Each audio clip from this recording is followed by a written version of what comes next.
Yes, of course. My name is Violetta Cavalli Sforza. I was born in Italy and I moved to United States when I was about 15 years old. I spent over 30 years living and studying in the US. And now I've been living in Morocco for, gosh, I think I've been living in Morocco longer than I've actually lived in Italy. So I'm more Moroccan than Italy. So my background as an English teacher is actually pretty recent. I started training in becoming an English teacher only this past year, and but I have been teaching at the university level for over 20 years. My background is actually in engineering and computer science, so I've mostly taught in computer science for several years, and always in English.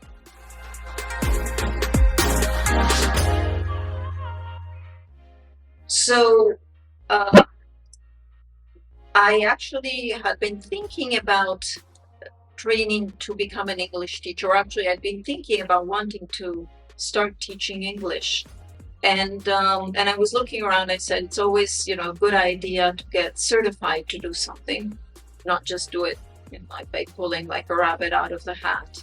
And so I talked with a colleague of mine at the university, and he said, "Oh, by the way, you can follow this program in McNess. It's a CELTA certification. It's from Cambridge University."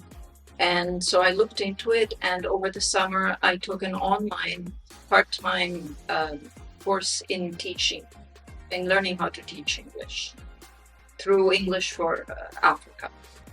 And it was a great program. Actually, I have taken, particularly now during the COVID era, we had to take a lot of online training for how to teach online.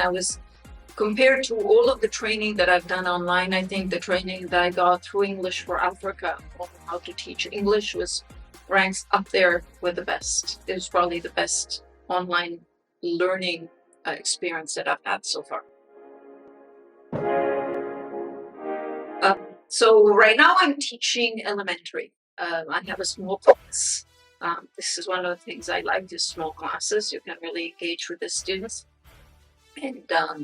And when I first started teaching here, I was actually working with a small group of adolescent students.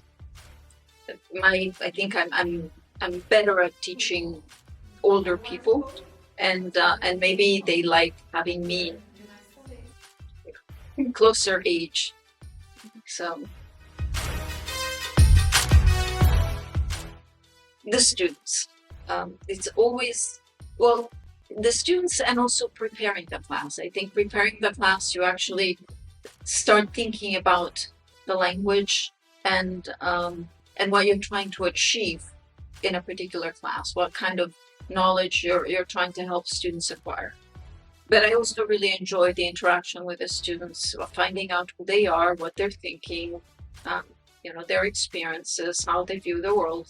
After all, language is about communicating, so it's a good, I think a language class is a good environment where to communicate with people and exchange ideas.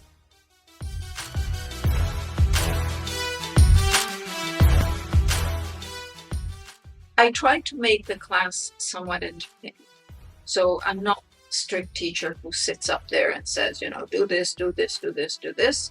I actually clown around a little bit, try to crack jokes, bring in funny stories from my own life.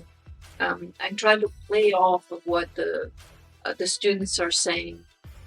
What they say triggers things in my mind. And so I think they enjoy that aspect of the class is playful. It's not just studying, but it's playful. So we learn with enjoyment.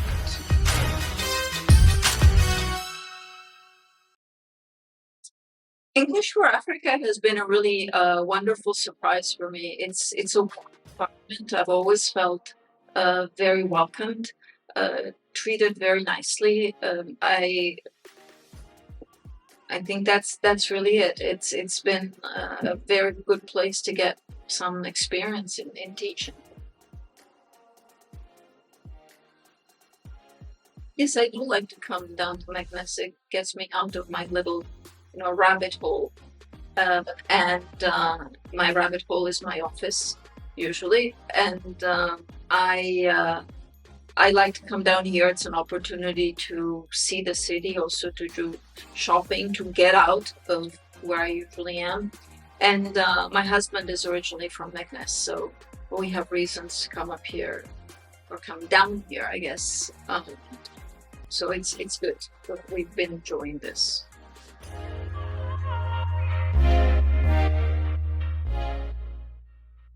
Well, I think in the future, maybe not immediately, I may take some more training. For the time being, I have a fair amount of teaching responsibilities, so I'm happy to have this opportunity to teach outside of my regular work. But I think in the future, maybe when other parts of my work slow down a little bit, I'll be aiming for some of the higher certificates, maybe teaching for the YELTS exam, maybe going on for the Delta. I'll have to play it a little bit by ear and see how things go. For the time being, I think the most essential part is really acquiring more experience with the group that I have right now, and maybe with other levels of English learning.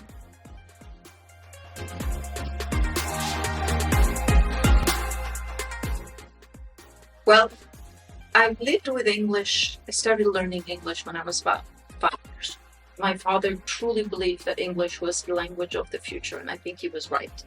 So I've had an English nanny, uh, and growing up in Italy, English was not a language that was well taught at school. So at school we learned French, and so I learned English, and then I went to the U.S. and I was thrown into an American high school with my little British English accent, which I had to modify very quickly.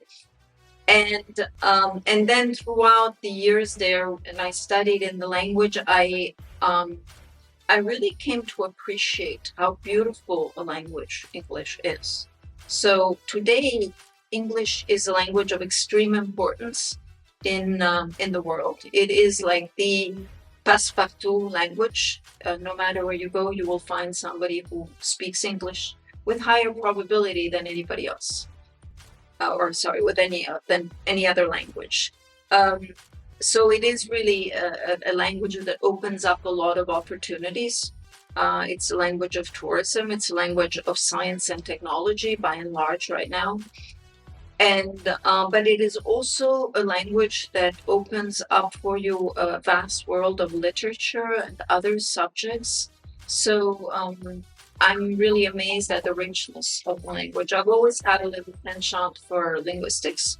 I've studied several languages in my life, and I really appreciate these multiple trends and roots that merge into English, and also the varieties of English around the world. Because of course I, grew up in California and then finished my studies in Pennsylvania, but there's there are all kinds of other ways of speaking English, each with their own twists and turns and interesting features. So lots of richness, lots of wealth, lots of opportunities for learning and continuing to grow. So I think that kind of wraps it up in a nice little package. Well, thank you very much for this opportunity, and I'm very happy to be able to contribute in any way I can to English and the advancement of the English language, and English for Africa, of course, which is the the place that gave me the opportunity to do this in the first place. Thanks.